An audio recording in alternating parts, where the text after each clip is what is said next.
आज के कार्यक्रम का संचालन मैं अमोक सेंगर, प्रशिक्षु राष्ट्रीय होम्योपैथी संस्थान कर रहा हूँ। डॉक्टर दयाशंकर मिश्रा दयालु जी उत्तर प्रदेश सरकार में आयुष, खाद्य सुरक्षा एवं औषधि प्रशासन के राज्य मंत्री स्वतंत्र प्रभार हैं। डॉक्टर दयाशंकर मिश्रा दयालु जी जैसे कर्मठ व्यक्तित्व के कारण आज उत्तर प्रदेश सरकार जो नित नूतन चित पुरातन के मंत्र से चल रही है, प्रतिदिन नए प्रशासनिक मापदंडों को स्थापित करते हुए पूरे भारतवर्ष में विशेषकर युवाओं में अत्यंत लोकप्रिय हो चुकी है। आज यहाँ उपस्थित सभी युवाओं एवं चिकित्सकों को मैं अपने जोश को दिखाते हुए हमारे बीच उपस्थित माननीय मंत्री जी का भीषण कर्तव्य ध्वनि के साथ स्वागत करने के लिए आमंत्रित करता हूँ।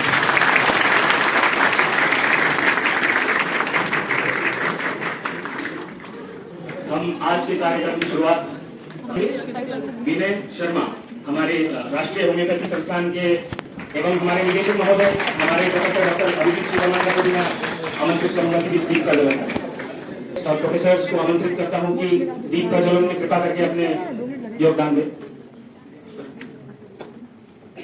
शुभम करोति कल्याणम आरोग्यम सुख संपदाम द्वेषबुद्धिर्विनाशाय आत्मदीपो नमोस्तुते आत्मदीपो प्रदीप्ताय गुरुदीपो नमोस्तुते गुरुदीपो प्रदीप्ताय ब्रह्मदीपो नमोस्तुते।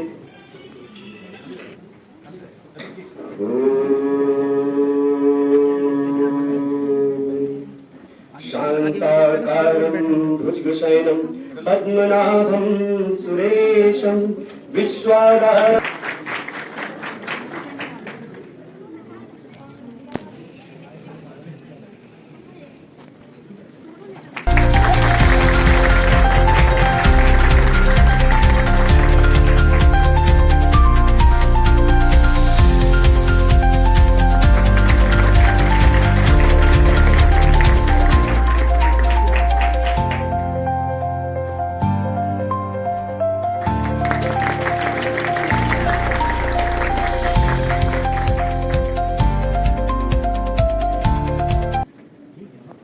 निदेशक महोदय डॉक्टर कलेश शर्मा सर से अनुरोध करता हूं कि वे स्वागत भाषण रखें।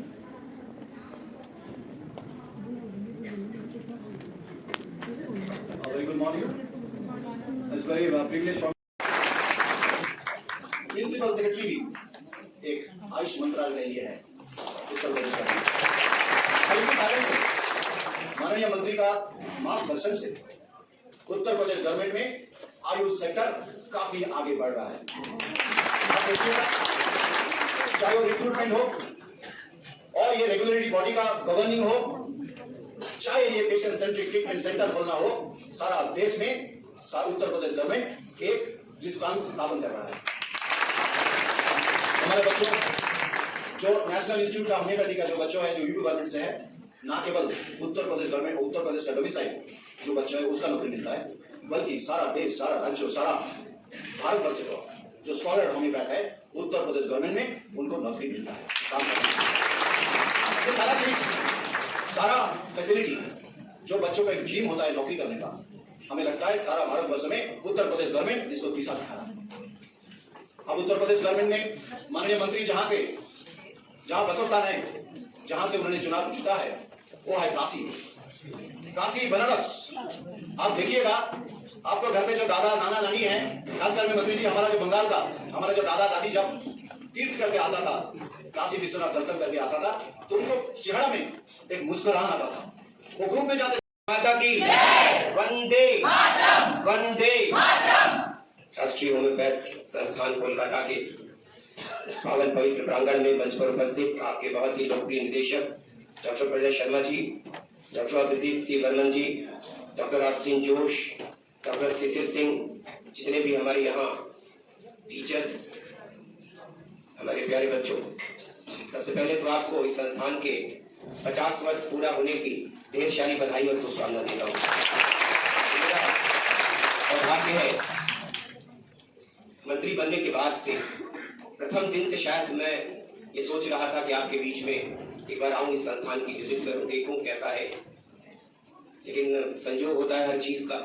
तो आज आपके बीच में आने का अवसर मिला, अभिभूत हूँ आपके संस्थान की खूबसूरती देख के। इतनी ओपीडी शायद मुझे लगता है कि देश के किसी भी संस्थान में, किसी भी मेडिकल कॉलेज में और किसी भी हॉस्पिटल में शायद ही देश में कहीं हो। अगस्त में 4000, वर्तमान में 2200-2500 की ओपीडी निश्चित ही वो भीड़ बता रही है। मैंने ओपीडी भी देखा, आईपीडी भी देखा। सबसे पहले इस देश के यशस्वी प्रधानमंत्री जी को बधाई देना चाहता हूँ। 9 नवंबर 2014 को आप यकीन करिए कि इस देश में भारतीय जनता पार्टी की जब सरकार बनी, नरेंद्र मोदी जी इस देश के प्रधानमंत्री बने, तो उन्होंने आयुष का मंत्रालय बनाया। आयुष की परिभाषा शायद बहुत सारे लोगों को अभी समाज में, देश में पता नहीं होती कि आयुष का शाब्दिक अर्थ क्या है। आयुर्वेद, होम्योपैथ, यूनानी, सिद्ध, स्वारित्वा, योग, नेचुरोपैथी, ये सारी विधाओं को देश के प्रधानमंत्री जी ने एक जगह कर दिया। हम एलोपैथी के साथ काम करते थे। जब आप किसी के मातहत काम करते हैं तो आपकी ग्रोथ, जब आप स्वयं अपने पैरों पे खड़े होकर अपने बूते जीने का प्रयास करते हैं, आगे बढ़ने का प्रयास करते हैं, तो निश्चित ही आपकी ऊंचाइयां कुछ अलग होती है ना। आज आयुष का मंत्रालय इस देश में जब से बना है, 11 वर्षों की यात्रा है। संस्थान आपका पुराना है। बहुत सारे, आप यकीन करिए कि मंत्रालय बनने के बाद से WHO ने international institute of traditional medicine, सारी दुनिया के संयुक्त राष्ट्र से जुड़े उस प्रत्येक देश की परंपरागत दवाओं पे काम करने के लिए उन्होंने भारत के जामनगर, गुजरात को चुना, जहां वो इंस्टीट्यूट काम कर रहा है। नेशनल इंस्टीट्यूट ऑफ आयुर्वेदा, जैसे आपकी सैटेलाइट ब्रांचेस धीरे धीरे खुल रही है देश में, वैसे ही नेशनल इंस्टीट्यूट ऑफ आयुर्वेद की भी देश के प्रधानमंत्री, अर्थात एक ही परिसर में होम्योपैथ का भी मेडिकल कॉलेज होगा, आयुर्वेद का भी होगा, यूनानी का भी होगा। अब हम एक परिसर में कह सकते हैं कि हमारी हर विधा की पढ़ाई भी होगी, उसके अस्पताल भी चलेंगे। एक नया प्रयास प्रधानमंत्री जी की प्रेरणा से हो रहा है। उत्तर प्रदेश के 24 जिला मुख्यालयों पर 50 बेड के इंटीग्रेटेड हॉस्पिटल। देश के प्रधानमंत्री जी का जो जोर है वो इस बात को लेकर है कि हम अलग अलग बिखरे न रहें, सब लोग मिलकर काम करें। जैसे अभी हमारे डायरेक्टर साहब कह रहे थे कि हम यहाँ एलोपैथ की सर्जरी शुरू करने जा रहे हैं।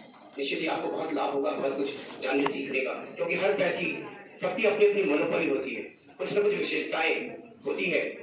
उसका कारण यह है कि सबने किसी न किसी विधा में, बहुत सारी विधाओं में अलग अलग महारत हासिल किया। हम किसी पैथी को बुरा नहीं कह सकते। आपकी पैथी भी आज से 270 साल पहले जर्मनी से शुरू हुई, और मुझे लगता है कि सबसे ज्यादा दुनिया में अगर किसी देश में होम्योपैथी को फलने फूलने का अवसर मिला तो उस देश का नाम भारत है। इंटीग्रेशन का प्रयास ये है, जैसे मैं एक दिन नेशनल इंस्टीट्यूट ऑफ आयुर्वेदा गया, दिल्ली में सत्ता विहार में, तो वहां मैंने देखा कि एम्स की पूरी कार्डियो की टीम आई हुई थी। उसको थोड़ा अजीब सा लग रहा था कि कार्डियोलॉजी के लोग यहाँ क्या कर रहे हैं। तो डायरेक्टर ने कहा कि हम लोग आपस में एक दूसरे से मिलकर हर विषय पर, कहीं हम आयुर्वेद बहुत अच्छा काम करता है, किसी रोग में होम्योपैथ दावा करता है कि हम इसको बहुत अच्छा कर देंगे, एलोपैथ की अपनी अलग दुनिया है, तो सबको मिलकर इस देश को स्वस्थ और निरोग, सर्वे भवन्तु सुखिनः, सर्वे सन्तु निरामयाः, सर्वे भद्राणि पश्यन्तु मा कश्चित् दुःख भाग् भवेत् की जो परिकल्पना है देश के प्रधानमंत्री जी की, तो तभी साकार होगी जब सब मिलकर काम करेंगे।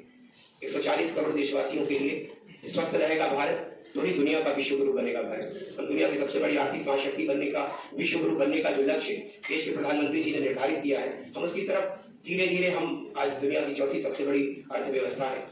इसी चाल, इसी रफ्तार से और इसी सबके सामूहिक प्रयासों से देश चलता रहा तो निश्चित ही हम उस ऊंचाइयों को हासिल करेंगे, उन बुलंदियों को छुएंगे। जैसा कि हमारे डायरेक्टर साहब कह रहे थे, उन्होंने मेरे बारे में बहुत कुछ कहा आपसे।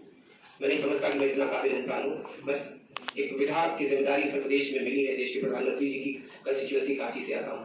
मेरा राज्य राम और कृष्ण, भगवान राम और कृष्ण की जन्मस्थली है, और ये रामकृष्ण परमहंस की नगरी है कोलकाता, ये राज्य उनका है। इस धरती को प्रणाम करने आया हूँ। बाबा विश्वनाथ की नगरी काशी का रहने वाला हूँ, तो आप सबको प्रणाम करता हूँ। और बहुत अभिभूत, मैंने आपसे कहा शुरुआत में इस संस्थान को देख के कि आज से 50 साल पहले इतनी शानदार संस्थान की जो कल्पना करने वाले लोगों ने जो बनाया है, आज उसका परिणाम समाज के लोगों को जिस तरह से मिला है। हमारे यहाँ होम्योपैथ में लगातार नियुक्तियां हो रही है। जब से पिछले 4 वर्षों में मुझे लगता है कि अब तक 4000 से ज्यादा पद हम लोगों ने आयुष में नौकरियां, चाहे टीचर्स की हो, डॉक्टर्स की हो, फार्मासिस्ट की हो, नर्सेस की हो, पैरामेडिकल की हो, प्रयास किया कि हमारे हर अस्पताल में अच्छी उपस्थिति होगी, हर कॉलेज में हमारे टीचर्स हो। हमारे यहाँ लोक सेवा आयोग डॉक्टर्स की नियुक्ति करता है, अधीनस्थ चयन आयोग फार्मासिस्ट और नर्सेस की नियुक्तियां करता है। वो लगातार अपना काम कर रहा है। जिस विषय पे आपने कहा कि छूट की बात, तो मैं उसके लिए लोक सेवा आयोग को लिखूंगा कि आपके लिए थोड़ा सा अपने उसमें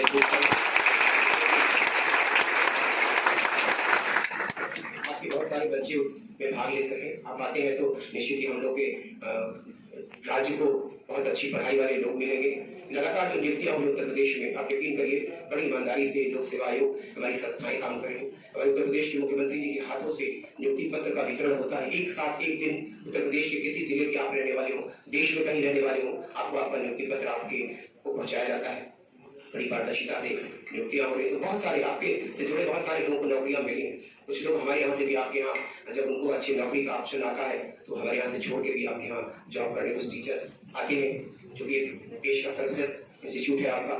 तो हम दोनों मिलकर, हम सभी मिलकर इस देश के लिए काम कर रहे हैं, माँ भारती के लिए काम कर रहे हैं। हमारा मकसद वही है, आयुष को देश के प्रधानमंत्री जी का जो सपना है, आप कभी मन की बात सुनते हो तो कभी कोई ऐसा दिन नहीं होता जब वो आयुष की बात न करे, प्राकृतिक चिकित्सा की बात न करे, योग की बात न करे।